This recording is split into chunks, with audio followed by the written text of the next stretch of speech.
What's up, Menopod? Welcome to another episode of the Menopause Movement Podcast. I'm your host, Dr. G. Today, we're talking to my friend, Elizabeth Molina.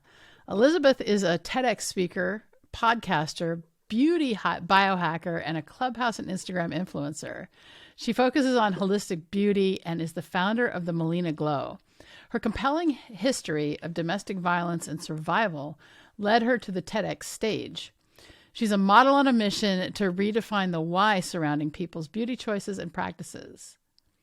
And remember, the menopause movement has one purpose: to help end the suffering caused by menopause through transformational education and coaching. We want to help you too.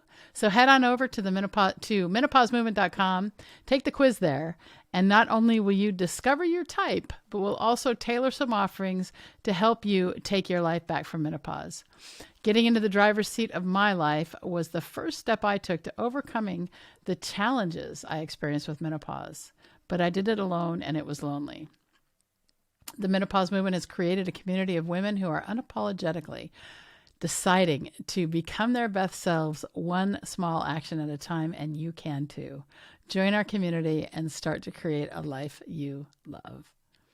On today's show with Elizabeth Molina, we talk about shame around menopause, how menopause is not a dirty word, what is holistic beauty, aging gracefully, Elizabeth's personal story of and triumph over adversity, embracing transition, surrender, and stay to the end for Elizabeth's take on the importance of why you do anything, especially your beauty routine, and doing things for you. At the end of the episode, visit menopausemovement.com/podcast, where you can find the show notes plus the links to the books and resources mentioned in the episode. And if you enjoy this episode, be sure to leave a written review and subscribe to the podcast wherever you get your podcasts, so you're always the first to know when each episode is released. Let me know who we should have on the podcast. What can we do to make it better? Send me a message on Instagram at Dr. Michelle Gordon, on Facebook at Dr. Michelle Gordon, or send me an email, drgordon@menopausemovement.com.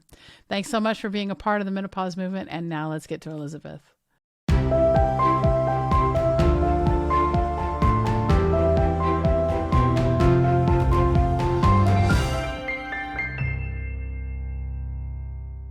Elizabeth, welcome to the Menopause Movement Podcast. I'm so excited to have you on our show today. Thank you for having me. I'm equally as excited.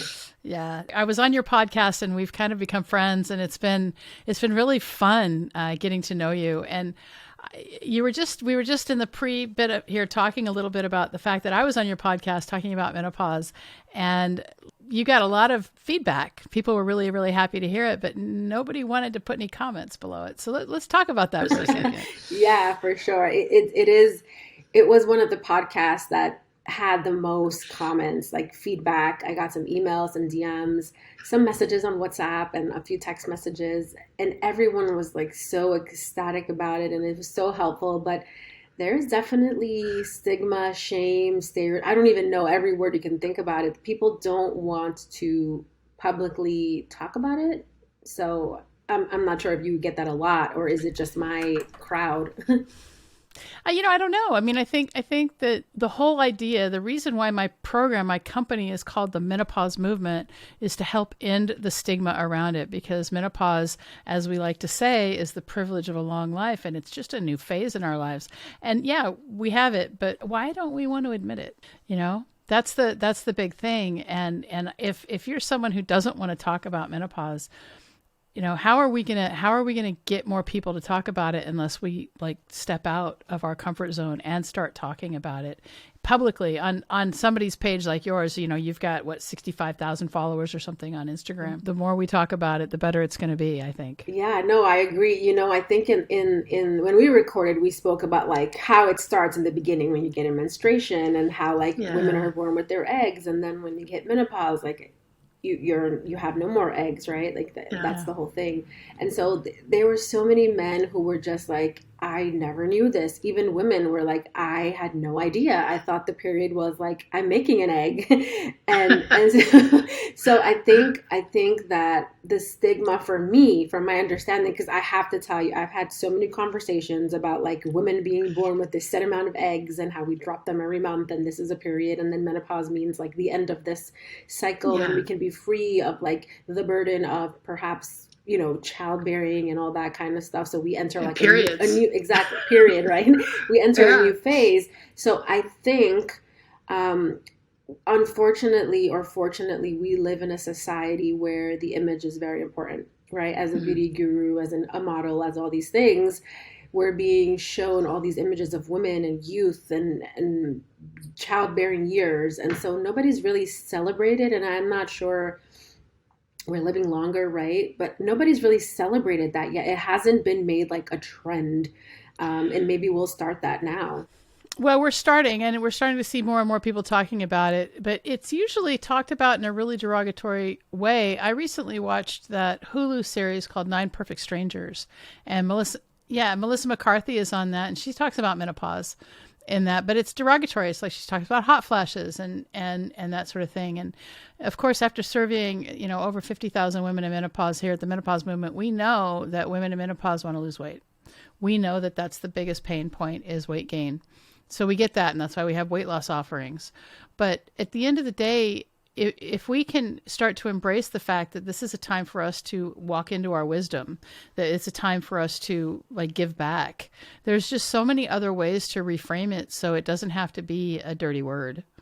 Right. And I feel like there's gonna be a period of like a lot of education that needs to happen. Like, in like, I'm gonna throw like a random analogy, like in pharmaceuticals, right? Like there's a lot of money that goes into education, educating people about a medication, side effects, how is this helpful, blah, blah, blah. What are the benefits? Does it outweigh the risks? So I think for menopause, unfortunately, we're going to have like a period of like strong education, because we've just lost that like connection and the acceptance and the shame around it. To shame women, I feel like almost like, maybe I'm using this word incorrectly, like to pigeonhole, like you're no longer valuable, you can no longer add members to the society, so like, away with you kind of thing. Right. Well, I mean, we have the whole, image from Hollywood and how as, girls go up from their teens up into their 30s, then they stop being desirable to men. And because that's the image that they start to show. And it starts in the 30s. And holy crap, I'm going to be 57 this month. It's October. It's October of 2021, and I'm going to be 57. And I'm really proud of my body, and I'm proud of the life I've created. And if it weren't for menopause, I wouldn't have any of these things. I love that. And it's, well, happy birthday. Thanks. You're welcome.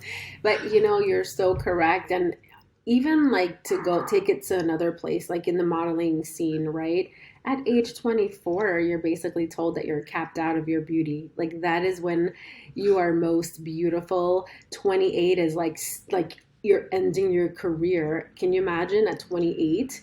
That's, I And mean, so like that programming has been instilled in us for a long time. And just look at the trends, right? Look at the fillers, Botox. Like when you look at what they're trying to achieve, it's more of a youthful look. When you think of babies, they have the big lips, they have the big yeah. eyes, they have the high cheekbones, and so like that's what they're trying to achieve. Obviously, that's not the look that's happening, because like things are Well, gravity. people look weird. I mean, and I won't say I haven't. I've had Botox, I've had fillers, but I also find that I use the fascia blaster, and that's really helped like my neck. And I only use it like once or twice a week. It's not like I use it all the time, but like my neck isn't as bad. So it'd be really nice if aging didn't have a big stigma behind it, because I like to look at it like this: that if we're not in menopause, then we're either young or we're dead. Oh my gosh, yes, that's so true. And so I mean, privilege of a long life is such a great thing, and so why not just embrace it? And for me, I mean, I had such an existential crisis. I had to learn my own, personal mastery. And so not only do we have weight loss offerings in the menopause movement, we also have this whole, the Mental Mastery Academy, where you can like master your life and really start to reach your goals, because without support, it's really hard to get anything done. Yeah, for sure.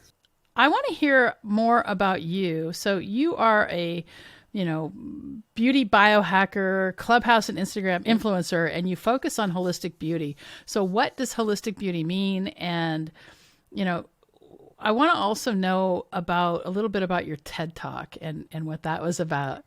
Yeah. So let me unpack that.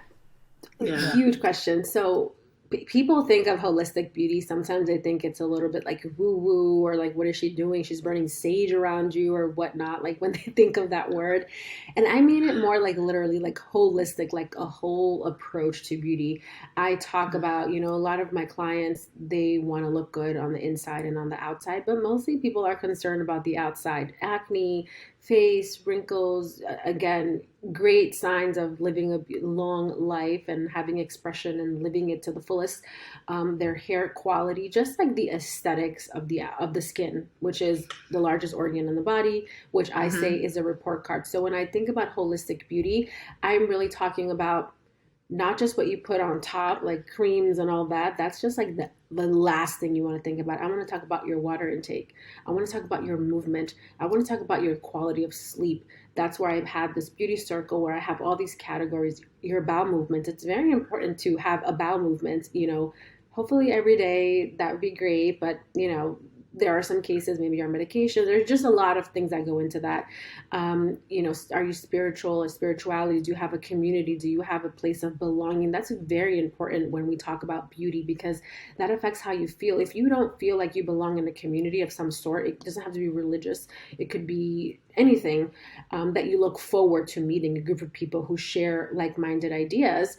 That can affect you, because we are humans, we're animals, we belong to, we're not meant to be like by ourselves, isolated. That can cause psychological trauma. And so there's just so many different things that I talk about when I talk about holistic beauty. So those are some of the components to my approach to giving you like this glowing skin, this youthful appearance. But I also believe in aging gracefully and enhancing your natural features, not getting someone else's features. just optimizing how you look, how you feel, and I help you achieve that. And we get to the why behind your beauty. And usually it's a lot of inner child work. Like we can get really, really deep, or we can get really, really superficial. Like I allow the client to get, be on their level and on their pace. So that's kind of like the beauty stuff, holistic. And then in terms of my TED Talk,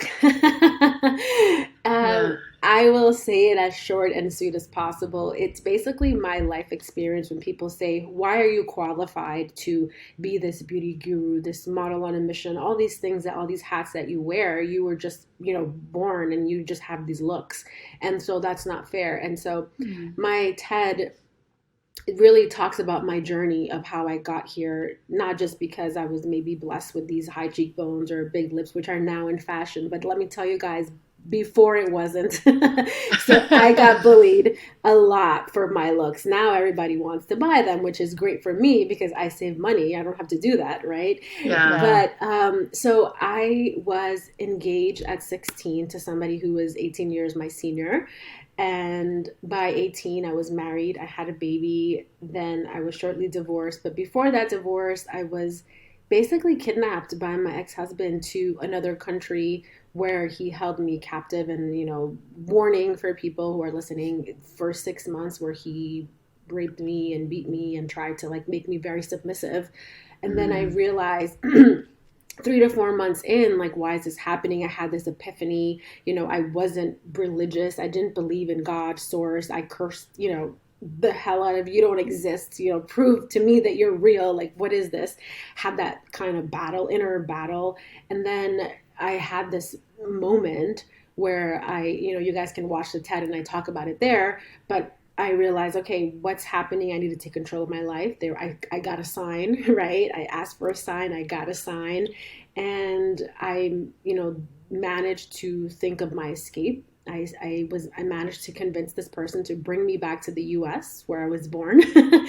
And with my baby. And as soon as I got here, I devised a plan to escape with $25 and a baby and never looked back. And today I'm here to show people that no matter what trauma you go through, because even though I had gone through that, I had to rebuild myself from the inside, not feeling like I was damaged goods, because a lot of women, oh, you're divorced, you have a child, or there's just this stigma, like you said, again, with women, where like, if you're not like a brand new, fresh, virgin who's never had anyone, then your value decreases, like your dowry goes down. Like there's this like innate programming in us. And so like I had to do a lot of work on myself to feel beautiful on the inside and out and say, this is my worth, this is my value.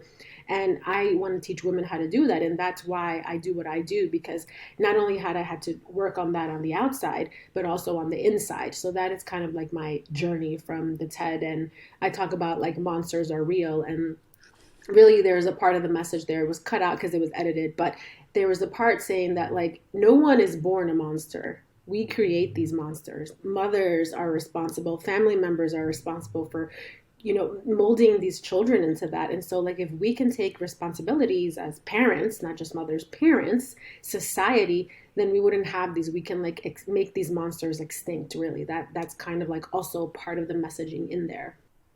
I love that. And I think that the big take home is that no matter how damaged we may feel, that there's no such thing as damaged goods. There's healing that's available to anyone who's willing to do the work. And I think that that's the biggest thing, because life is a series of traumas. And I don't say that in a way to be pessimistic. I say that in a way to say that when we're children, things happen to us that we may not have any control over. And we can, as adults, we can either let that child run us, who's hurt, or we can go back and heal her as an adult, and her or him, if there's guys listening. I think that what we want to do is really pay attention to that, because circumstances are circumstances, but we get to choose our own reactions, and that's really what we have control over. And that's, personal mastery is something that can be really difficult, but at the end of the day, this is how you have a happy life. Yeah, for sure. And that's part of the work that you do as well, that personal mastery, that different stages that we go through. And, part of why I also was so interested to talk to you, to meet with you, get to know you, was that while I was going through this ordeal, I don't know if I've shared this before, but I was at 3% body fat. So like, as you know, if you don't have enough body fat, you're not going to be having a baby, right? Like it's very difficult to get pregnant while you're at such a low body fat percentage. So, part of this, my ex-husband's plan was to get me pregnant. His idea was like, gonna give her so many kids, like she won't be able to go anywhere. I think, like I'm assuming. And, he was giving me like hormone therapy, like what you would give somebody who was not fertile. And so like, once I left that situation, I came back, started eating again, became healthy, finally got a period after about 8 months, no period. And then I had ovarian cyst rupture inside of me because there were so many eggs that wasn't normal. And so the gynecologist, in the ER said to me, and then my own gynecologist said, you might go into early menopause because you're only born with so many eggs, and now you're kind of fast tracking it. And what's happening is what you would be doing in 6 months, you're doing it in 1 month. And I was like, so I was very interested to talk to you, because menopause is not only for women at a certain age, it can also happen earlier if you have gone through medical things. I know a lot of children who have had chemotherapy who are also, at risk for going through early menopause. And I don't know all the logistics because I'm not a physician, but I do know that there's a community of people and women who do experience menopause, not because of their level. I call aging levels. You're at level 50, whatever, you're at level 30, whatever, like you made it to that level, that's pretty awesome. So there are people, and I was like, I'm one of those girls for a long time. The doctor said to me, if you don't have kids by 26, you're done. And so I think what we can say is that there's premature ovarian failure that can come, and that's usually before 30 or just after 30, and then you can have early menopause, which can happen in the 40s, menopause, the average age of menopause is 51, but then you can have like a medical menopause that either can come from having some sort of a cancer and having to have a hysterectomy, or drugs, like a breast cancer, for example, that's hormone dominant, right? And so there's lots of ways to fall into menopause.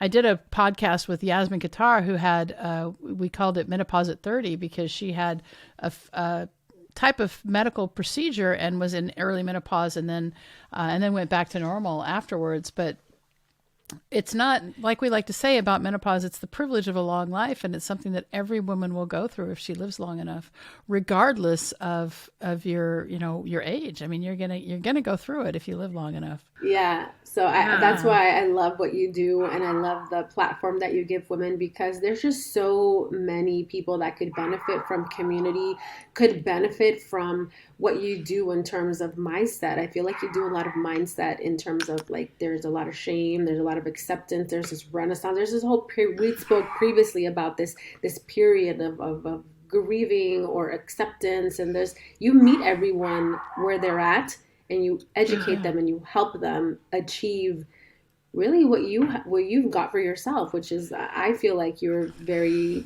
happy, you're determined, you're living a purposeful life, you're helping women and men as well, because like, or partners, whatever, family members to support. So I think it's really important that we look at this as, if we start to realize that we interpret everything in the world through our own experiences, and we actually truly live our entire lives inside our mind.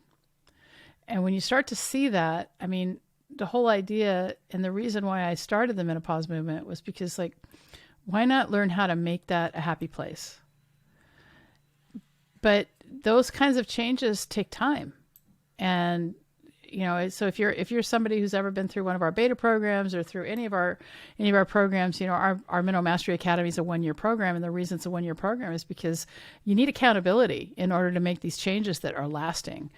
I did it alone, and it took me 6 years, but the women who come through the program can start to make these changes and have drastic changes in their lives, their bodies within 3 months. And then they have the rest of the year for support. So let's talk about Molina Glow. What is the Molina Glow? The Molina Glow is a treatment that I came up with after going through 1,000 facials, literally so many facials, feeling, I'm sorry to say this, gypped. I paid a lot of money to get a lot of like fancy facials, like Beyonce, you read the magazine and you're like, Beyonce got this facial, Oprah got this facial. And you're like, oh, I need that. Like, I need it. That's what's going to give me the skin that I want. $1 billion facial. Exactly. Right? Like, that's going to make me like live the life and the dream. Like, we are sold this, right? This is great marketing, by the way. And so I got those facials, $500 facials, $600 facials, plus tip, it gets a little more pricey. Babysitter, like we do the math. It's like, it's crazy. So I went to all these places and I didn't feel good. I didn't feel good about what the results were. I didn't feel great about the money. I just thought to myself, how did I like get here, spend all this money? It didn't seem worth it. My face, I don't look any different or better.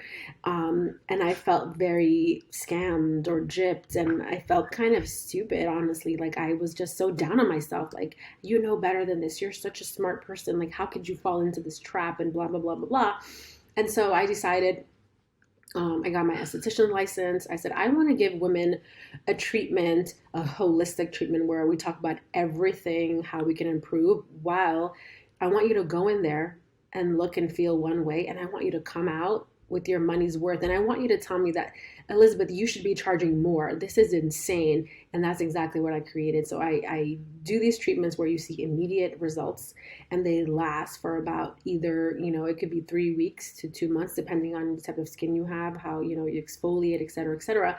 So I combined my favorite treatments and I made it into the Molina Glow. So literally everyone comes out of there like glowing from the inside and out. I think someone wrote a review that I like transported them to like another galaxy or something. That's so great. Yeah. And it was a guy. He like woke up. He's like, Elizabeth, you're a genius. And I'm like, what do you mean? He's like, I've never felt so good about myself. And everything was just superb. So that's kind of that's the Molina Glow. I'm not going to tell you all the secrets, but it's kind of like, both, and it's all natural, right? Like it's like a Yeah. Botox facial with like an oxygen facial with a carboxy facial with a BB glow with my other, modalities that I'm not going to give away too much of. Unless you've had one, then you know what I'm talking about. Do you license it for other estheticians to do? So that's in the works. That's in the Good. works. Yeah. Good for you. All Thank right. you. So let's talk about transitioning. Mm-hmm. Right. So we want to talk about, transitioning from you were in the modeling industry and now you're doing influencing, like, and then we have this natural transition in menopause, right? That's going to be coming unless you die. So let's just talk. I know it's so morbid, but it's true. I mean, it's really true. And so, if I'm nothing else, I'm a truth teller, right?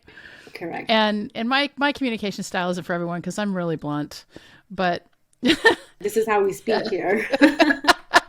But at the end of the day, I mean, again, menopause has the privilege of a long life. So how do we embrace transitioning, and how do you help your clients embrace transitions? Oh, what a wonderful question. I feel like if there was a definition of transition, there would be a picture of me transitioning, or actually all of us transitioning through all of our phases. But I think one thing that I feel like has helped me and my clients is this word called surrender and being. And I truly believe that, like, again, I can go into like this feminine energy and what it means and masculine energy and what that means.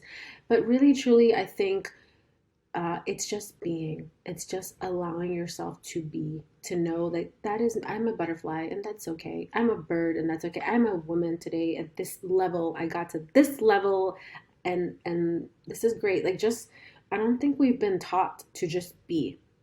And I think that's like the key to surrendering to that. And also we've been very confined, I think, in the way that, and I'm not going to get too much into this conversation, the way our school systems are versus like maybe a school system in Sweden or Switzerland or in Japan, where like we all have to sit in the same desk every day. And if you don't sit in the desk, you get in trouble. And so we start building this kind of rigidity as children, and we get upset like, well, Timmy took my seat and that's where I sit. And it's like, okay, what's the big deal? And so we start at a young age building these like categories for ourselves. It's like, well, I am this, and we no longer have the capability or the capacity to say, okay, so today I'm a cook, tomorrow I can be an esthetician, I can be a mom later on. Like, that's okay. Like, we have, and even now till today, when you're an influencer, they're like, well, only talk about beauty, stop talking about like water intake, and stop talking about bowel movement, and what are you doing? And it's like, well, so you don't go to the bathroom? Like, do all like influencers not poop? Or like, does no one drink water? Like, does no one eat food? So like, if you're a chef, all you do is eat. You don't sleep, you don't drink water, you don't put on makeup. Like, please explain to me. We have lost the capability of like surrendering into like, we can be all, we can be everything we want to be and more. So that is, my word is surrender, and just opening up our minds to what we used to be before we were indoctrinated into, Elizabeth, you sit in row, chair 1, and Michelle, you sit in chair 4, and that's your seat for the whole year. And like, if you don't sit there, you're in trouble.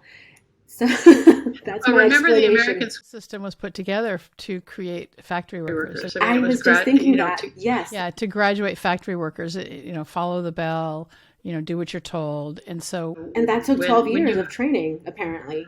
Well, yeah, but think about it. I mean, for those of us who think outside the box, live outside the box, those of us who are fundamentally unemployable, like me, which is why I always had to have my own business and never really kept a job for very long, any job that I had, because I was always like, I needed to do things my way, and I didn't follow the rules very well. And I was always, jumping up and saying, well, let's look at it from a different perspective. And so, those of us who really want to change the world and start to, create some any sort of change anyway, the school system is not the place to learn that. It's really interesting. If we're going to do more surrendering, what does that look like? I mean, how does that surrendering and that being play out in terms of action? It's actually the opposite. It's no action, Okay. which is really hard. It's just no action. I mean, obviously, like if something is coming towards you, like move, right? Like don't just stand there. That's a whole nother conversation. But just like allowing yourself to like, let's say someone spilled like marinara sauce on you. It's not like, okay, sit there because like the world is going to send like magic cleaners. No, it's just saying, okay, I'm gonna wipe it off. Like just kind of like being present instead of like freaking out and thinking like, oh, the dry cleaning bill and all these things. And you're still by the way, you're still in the same position. You're frozen, but your mindset is somewhere else. And if you take it like really slow, surrender, okay, well, and then you kind of just be very present instead of being in the future of like you're already planning, there's no parking there, what the hell, what's going on, and they're closed at this time. Like that's not surrendering. That is like something else. You're going into the future, you're causing yourself anxiety. I always say anxiety, people who have anxiety are always thinking about the future. People who are maybe a little bit more depressed are thinking about the past and what was better, but they're not in the future. So be in the future. Part of that surrendering is just taking a deep breath. Okay, let me be. And then you can let your other skills come forward. Maybe you knew that if you, I don't know, I'm not the best, so this could be wrong, but like if you pour salt on it or something. Yeah, I mean, or seltzer. at the end of the day, I think it comes back down to circumstances. And when when a circumstance occurs, the only thing we can do is choose how we respond to it. And in the moment, I mean, what I've found is that there are times when my programming takes over and I can't change my reaction. And there are times when I actually am able to pause and not react. And I'm getting better at the latter. I'm getting better at just being. But in order to do that, I mean, it requires a pattern interrupt. And it requires awareness. I mean, the only way to make any sort of change is awareness. I say this at the beginning of every podcast. You have to be aware if you want to make change. And it's hard, by the way. And it's it's hard. That's why you need support. Yes. Yeah, for sure. So, so in here, at the menopause movement, I mean, the whole idea is like, let's support you through the transition so that we can improve your relationship starting with you. And then what happens is you improve your relationship with yourself. That spills over into all the rest of your relationships. So we've had women come through our programs who like didn't get along with their kids and now get along with their kids, or didn't get along with their spouses and now get along with their spouses. We've had women who got off a ton of their medicines because were on fibromyalgia, and they started to look at their lives from a different perspective and realized that it didn't have to be debilitating. And so it's been really affirming for me, because I took a big risk and left medicine to do this. And it's just been really affirming to see, how we're starting a movement. We're at the very beginning of a movement. And it's called the menopause movement for a reason, right? It's called the menopause movement because we want to break the stigma. Yes, I love that. Yeah. Before we go, I want to hear about the why behind your beauty routine. Let's talk about that.